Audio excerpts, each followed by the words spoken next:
वंदे तद्गुणे लब्धे वंदे तद्गुणे लब्धे वंदे तद्गुणे लब्धे।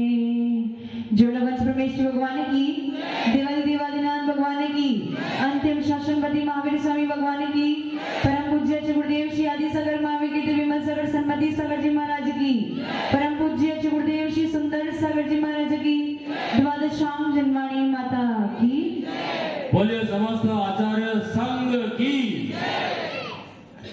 2550वां निर्वाण महोत्सव, अंतिम शासनपति महावीर स्वामी भगवान।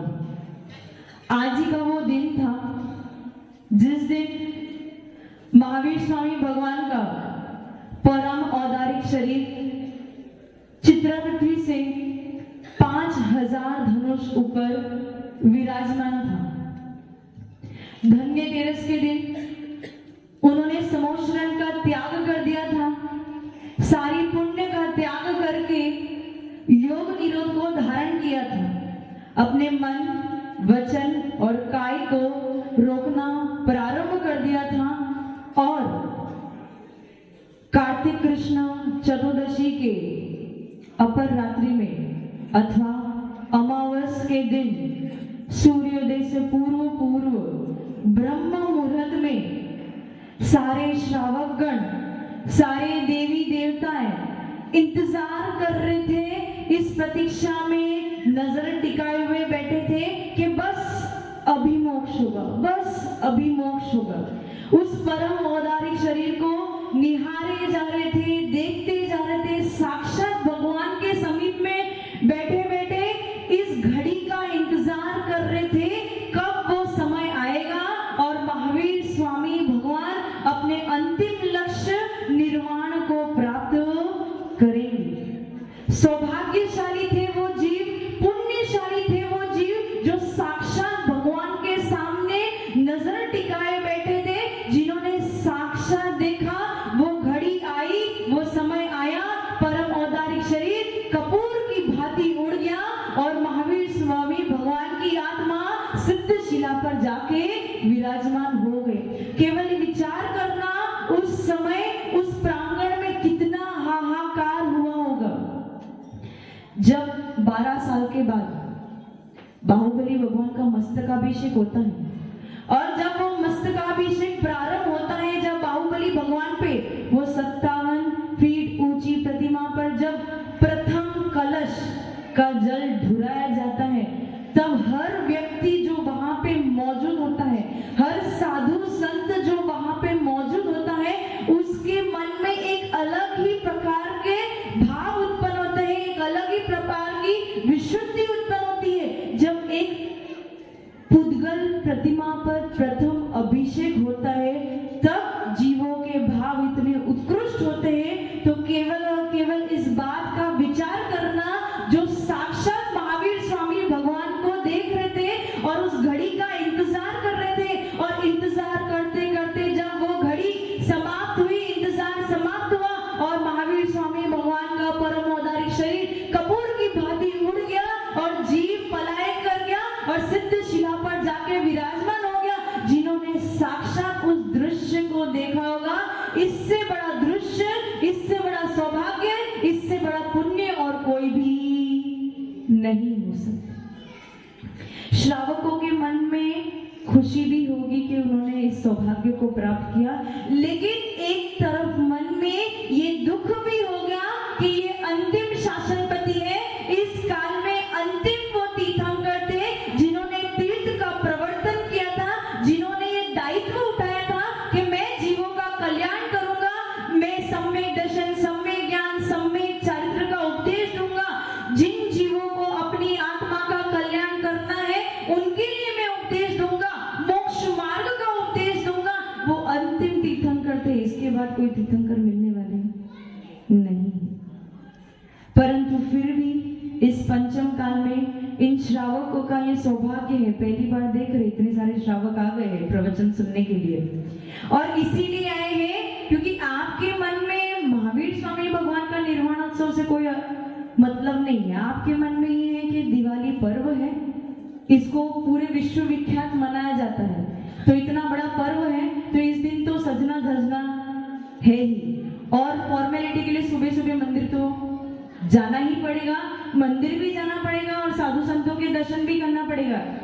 ऐसे दर्शन नहीं करो तो चले, लेकिन दिवाली जैसे महापर्व जिसको विश्व में हर जगह माना जाता है, उसमें हम मंदिर के दर्शन ना करें, साधु संतों के दर्शन ना करें तो फिर नाक कट जाएगी। इसलिए आना तो पड़ेगा, और वो भी कैसे, सज धज के आना पड़ेगा। अन्य संप्रदाय में विश्व विख्यात प्रभु रामचंद्र, महावीर स्वामी भगवान को तो चलो कुछ लोग कम जानते होंगे, लेकिन रामचंद्र भगवान को तो सब लोग जानते हैं।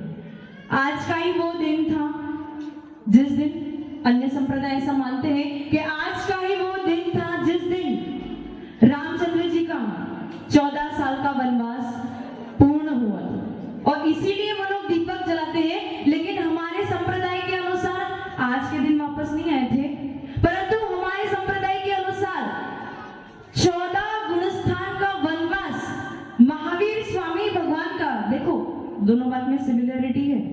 रामचंद्र जी का 14 साल का वनवास पूरा हुआ था, और हमारे महावीर स्वामी भगवान का 14 गुणस्थान का वनवास आज पूर्ण हुआ था, और आज ही उन्होंने निर्वाण लक्ष्मी को प्राप्त किया था। वो रामचंद्र जी वापस अयोध्या में लौट के आए थे, इसलिए लोगों ने खुशियां मनाई थी। और हम ये जैन संप्रदाय को मानने वाले तीर्थंकर के जो भक्त समुदाय है, वो आज के दिन, क्योंकि महावीर स्वामी भगवान ने 14 गुणस्थानों का वनवास ही है। आपको लग रहा है कि आप बहुत अच्छे से मजे कर रहे हो, लेकिन ये वनवास ही है।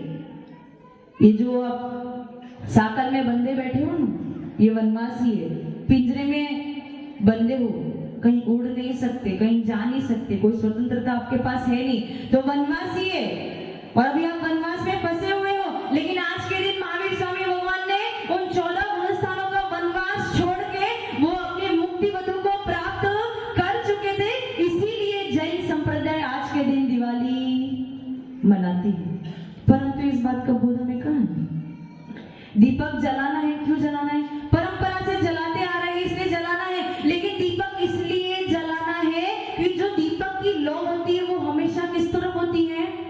ऊर्ध्व स्वभाव वाली होती है, और इस जीव का स्वभाव भी ऊर्ध्व स्वभाव वाला ही है। महावीर स्वामी भगवान का जब शरीर का साकल टूट गया था, आयु कर्म की साकल टूट गई थी, तो उन्होंने ऊर्ध्व गमन स्वभाव को प्राप्त करके सीधा ऊपर ऋजु गति से गमन करते हुए सिद्धिशिला पर जाकर विराजमान हो गए थे। और आज के ही दिन शाम को उनके प्रथम गणधर गौतम गणधर ब्राह्मण थे, बुद्ध को मानने वाले, मिथ्या दृष्टि थे, प्योर मिथ्या दृष्टि थे, और केवल उन महावीर स्वामी भगवान के समोषण में केवल एंट्री करते ही जैसे ही मानस स्तंभ के दर्शन किए, वहां उनका मान गलित हो गया, मिथ्यात्व नष्ट हो गया और सम्यक दर्शन को प्राप्त कर लिया। आपने कितने मानस स्तंभ के दर्शन कर लिए? कितने भगवान के दर्शन कर लिए?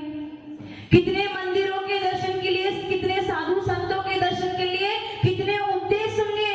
उन गौतम गणधर ने किसी का उपदेश भी नहीं सुना था, केवल और केवल उनकी नजर उस मानस स्तंभ पे पड़ी थी, उस मानस स्तंभ पर विराजमान मूर्ति पर पड़ी थी, और उस मूर्ति को देखते ही उनके इतने अनादिकाल से जो मिथ्यात्व बैठा था वो चुटकी भर में नष्ट हो गया। उसके लिए जिगरा चाहिए, कलेजा चाहिए। मिथ्यात्व खोट छोड़ने के लिए क्या चाहिए राजू जी? कलेजा चाहिए। वो कलेजा होगा तो गौतम गणधर बन पाओगे, कलेजा होगे तो महावीर स्वामी बन पाओगे, कलेजा होगे तो रामचंद्र बन पाओगे, नहीं तो जो सामान्य हो सामान्य के सामान्य ही रह जाओगे। समझ में है? तो आज के ही दिन शाम को संध्या काल में महावीर स्वामी भगवान सुबह मोक्ष गए, और उनके प्रथम गणधर गौतम गणधर को केवल ज्ञान की प्राप्ति हुई, और इसीलिए आज दीपक जलाया जाता है उस चिन्ह के स्वरूप के जिस प्रकार से केवल ज्ञान गौतम गणधर को प्राप्त हुआ है, उसी प्रकार से वो दीपक का प्रकाश हमारे अंतरंग में भी प्रकाशित करे, ताकि हमारा ज्ञान का क्षोभशम बढ़े और धीरे धीरे क्षोभशम को नष्ट करके शाही ज्ञान की प्राप्ति करे, केवल ज्ञान की प्राप्ति करे, ताकि हमारा भी।